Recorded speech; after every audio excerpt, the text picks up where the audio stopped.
everyone, it's me, Leomel Amparado, a second-year student taking a Bachelor of Secondary Education, major in Science at Biliran Province State University. Today, we are going to be discussing on the 5E's in science teaching. A very approachable model for science teaching is the 5E model. This approach was developed and refined by the Biological Sciences Curriculum Study in Colorado, USA. It promotes collaborative, active learning in which students work together to solve problems and investigate new concepts by asking questions, observing, analyzing, and drawing conclusions. The 5E model is based on the constructivist theory to learning, which suggests that people construct knowledge and meaning from experiences. Science instruction is primarily student-led and inquiry-based. The teacher is a facilitator guiding the student through questions, investigations, experiences, and research.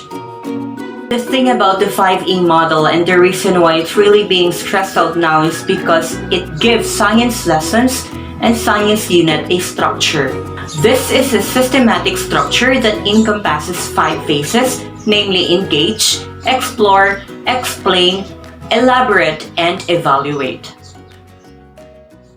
Firstly, engage. So in the first phase of the learning cycle, the teacher works to gain an understanding of the student's prior knowledge and identify any knowledge gap. So in here, students are encouraged to ask questions or draw on experiences. This student-centered phase should create a desire to learn more about the forthcoming topic. In here, the teacher does not correct any misconceptions, but does make notes about revisiting these misconceptions later on. The engagement phase is not intended for the teachers to lecture, define terms, and to provide explanations. The purpose of the engagement phase is to get your students excited and ready to explore the topic or concept. In this learning phase, what the teacher does is to create interest, generate curiosity, and raises questions to your students. He or she also elicits responses that uncover what the students know or think about a certain topic or concept. And then what the student does here is to keep asking questions, such as, why did this happen? What do I already know about this? What can I find about this? From that alone, your students now will have to find interest towards learning the new topic or concept being discussed.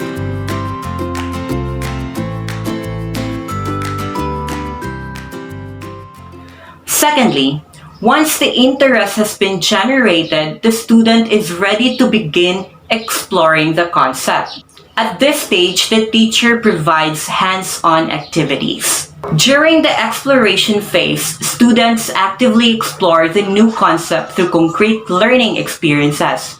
So students here investigate a problem and begin to pose real questions, develop hypotheses, and test the certain variables. The key concepts in the topic are identified and students develop the skills needed to test this. So in this, the phase of the model allows students to learn in a hands-on way. What the teacher does in this learning phase is to encourage the students to work together without direct instruction from the teacher. The teacher observes and listens to the students as they interact with each other while doing the experiment. He or she should provide time for students to puzzle up through problems, and then, being the facilitator of learning, the teacher should act as a consultant for students in conducting their experiment or investigation in this learning phase. What the student does here is to think freely but within the limits of the activity. He or she tests or forms new predictions and hypotheses, and as well as record observations and ideas to be used in the next learning phase.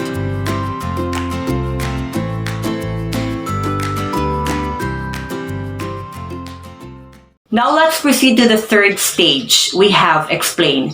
So this is the third stage in the instructional model, in which it is more teacher-directed and guided by the students' experiences in the previous phase.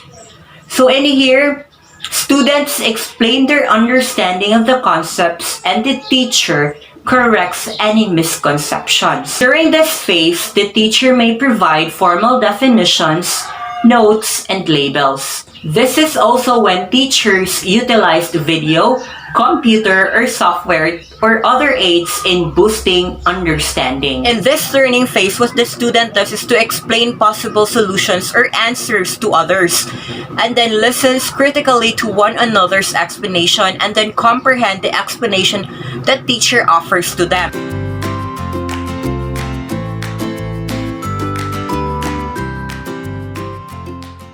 Now let's proceed to the fourth stage. We have elaborate. All the knowledge and the vocabulary that the student has gained is now further elaborated upon and explored. So teacher here may ask questions to students and create presentations or conduct additional investigations to reinforce their skills. In the new investigation, students formulate and test new hypotheses. In practicing new skills, students may take new data and make new conclusions. Newly acquired terms and concepts are now used in conversation and writing. This phase allows students to cement or solidify their knowledge before evaluation. In the elaboration phase, what the student does is to apply new labels, definitions, explanations, and skills in new but similar situations. They will have to use previous information to ask questions, propose solutions, make decisions, and design experiments. From that, they would be able to draw reasonable conclusions from evidences, and then they will have to check for understanding among their peers.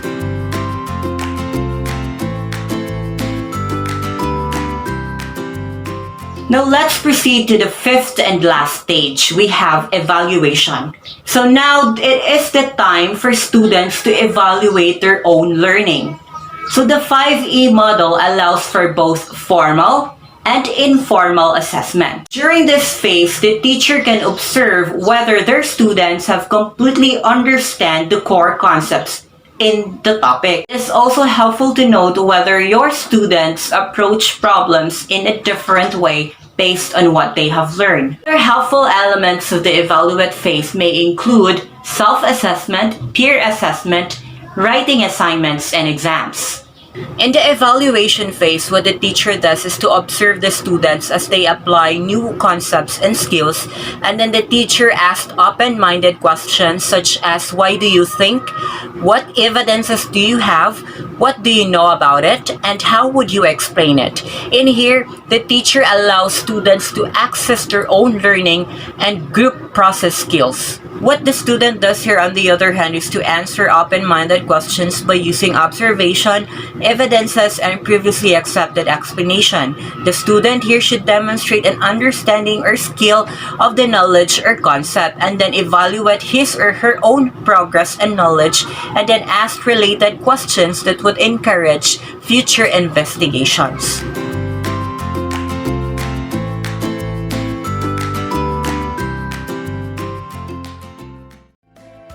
In conclusion, the 5E model for science instruction is the best way to achieve an in-depth scientific understanding.